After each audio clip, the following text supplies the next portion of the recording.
Hi, everyone. Welcome to Wit, Wisdom, and Wine with Daryl Ann. Again, welcoming my old friends and also some new friends that have decided to watch my YouTube channel, and I'm really happy about that. As you can see, the fire is still going. It's still winter here in the Northeast. We're still waiting for spring to arrive, but it's coming. It's coming. And I am going to just take a sip of my Chardonnay. Remember, Chardonnay. Mm. And sometimes I try to deviate when I drink my Chardonnay. I try different kinds, go back and forth, as you may well do the same with whatever you drink, whatever kind of booze you drink. But I keep coming back to my dark horse. I have a thing about dark horse, so I like it. You might try it. You like it. So here I am, and you may remember that I left off on my last video talking about my grandfather, and then I sort of segued into my meeting with a man named Keith Helen. That was a meeting that was set up by some friends of mine after I had been a widow for about a year and a half. And you may remember my reluctance about the date and my crying, etc. So the crying stopped and the dates proceeded. And I found him to be a very understanding man, very empathetic kind of a man, and very helpful. He was a jack of all trades. So the big house needed fixing. Okay, would you mind doing that for me? No problem, Daryl, no problem. During our early dating days, he told me that he had never dated a woman who had kids, that he really didn't want to get involved with a woman who had kids. And I said, well, I guess that's fine. I mean, I have kids, so great, so long. But he didn't leave. He stuck around because you may remember he had 3 kids who were living with his ex-wife. He saw them on Sundays. And his son and 2 daughters and my son and 2 daughters got acquainted, and we started laughingly calling each other the Brady Bunch. So here we are. Time is marching on, and Keith was more and more persistent. Well, I think we should get a little more serious. No, not ready. No. And the months went by, and he was more persistent. Let me tell you, he had perseverance. He was one stubborn guy, which I did find out. Let me adjust my glasses here. Okay, so he asked me to marry him several times, and I declined. So one day, after we had been dating for, I'm thinking about 7, 8 months, I believe, I was having some people over for dinner. And actually, I was having my friends from Argentina. You may remember my story about my Argentina friends, Mary Jane and Hector. And I believe there might have been a few other people there too, like kind of a small dinner party. And during that party, Keith went into his pocket and opened a box. And that box had a beautiful diamond ring. And so, calculating that he was, in front of all those people, he got down on one knee and proposed and said, please marry me, please wear this ring, please. And so I actually I just broke down. Oh, that's my telephone in the distance. Don't mind it. It'll stop in a minute. So anyway, I actually, my defenses were shot. They were shot. I could not keep saying no. I was kind of overwhelmed with things, the house, the kids, the dog, the bills. Things were getting tough. So I said yes. So a few months later, maybe 3 or 4 months later, we were married in a small ceremony in my home. Well, let me tell you, it was a wedding where I kind of, still kind of had my doubts. What am I doing? Is this right? Should I do this? But, I said, no, I'm right. I'm right. I'm right to do it. He's really been so good to my kids. He really has been very patient with my kids, and that was the most important thing for me. And so we went on our honeymoon. I think it was Bermuda. Yeah, it was Bermuda. And we came back, And within about a week, uh, he took me into the living room for a little sit down. I think we ought to really talk about something. It's really important to me. Oh, okay, sure.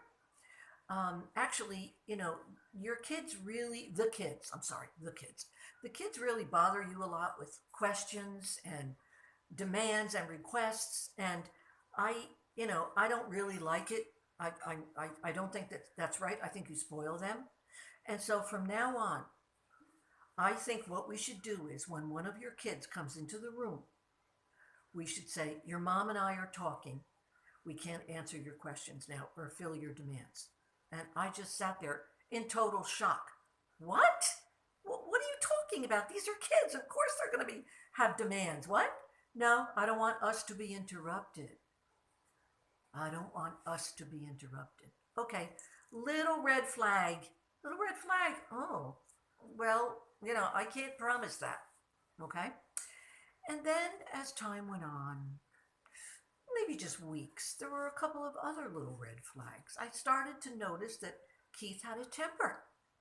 He seemed to overreact to things. Oh, he seemed to be angry at the smallest things. Okay, there are many, many, many, many stories about Keith, but I'm going to go into, I think, one of the first things that happened.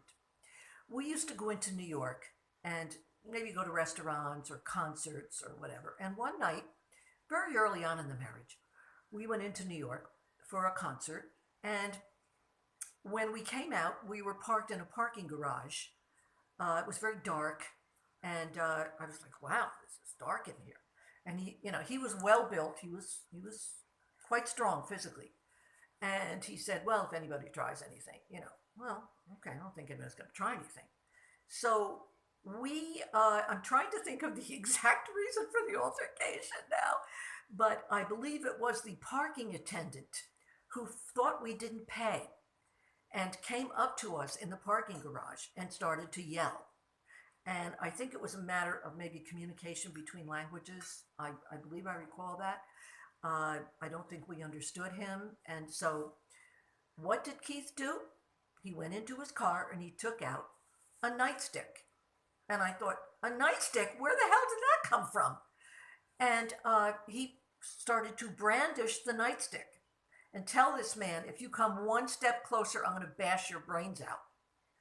Well, this man and I were both in the state of shock at the same time. What, Keith, what? And this man backed away, and I was just stunned. And we got in the car, and I said, where the hell did that nightstick come from? And he said, oh, I have it in my car at all times. I've used it before. You've used it before? When? I don't want to get into that, he said. Oh, okay. I said, well, I think, in the future when you're with me, I don't want you doing that with the nightstick. Well, we'll see. We'll see. Oh, another red flag. And believe me, there were enough red flags to hang in front of the United Nations as time went along. Okay? So I started to become a little wary of Keith. Just a little wary. Okay? I also want to mention that he was probably the most aggressive driver that ever lived. He was behind the wheel like he was driving an army tank. Sip of Chardonnay. Hold on. Okay, that's good. Okay.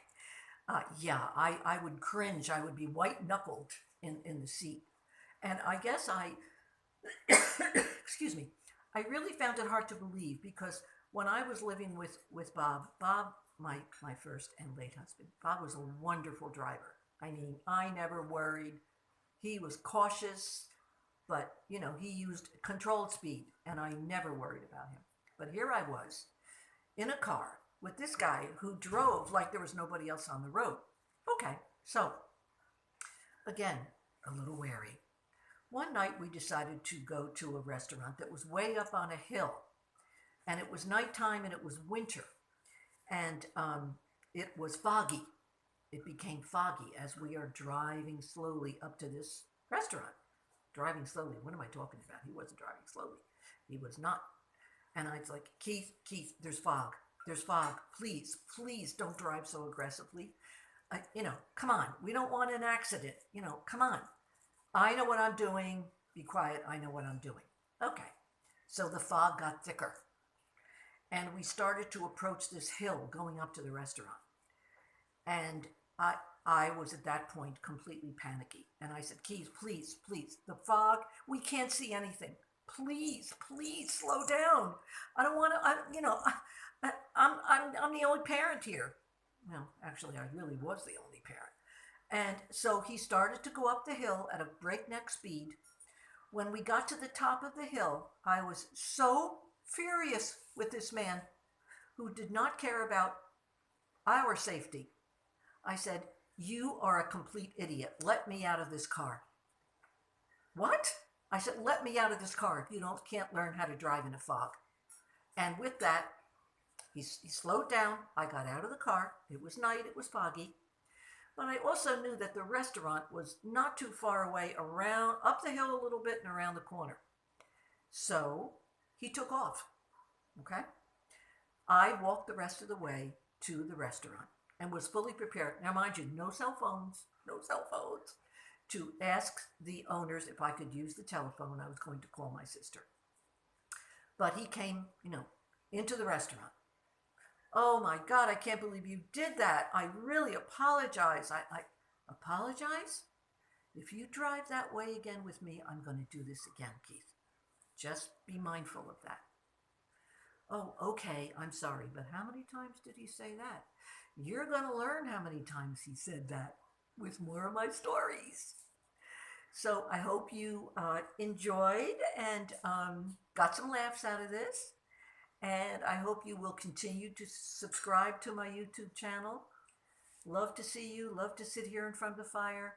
Love to tell you my stories and love to hear comments. Tell me a little bit about some of your stories about maybe being behind the wheel of a crazy driver. I'd love to hear that. I'd love to share. So everybody have a good night, and I hope to see you real soon on YouTube. Wit and Wisdom with Daryl Ann. Bye-bye.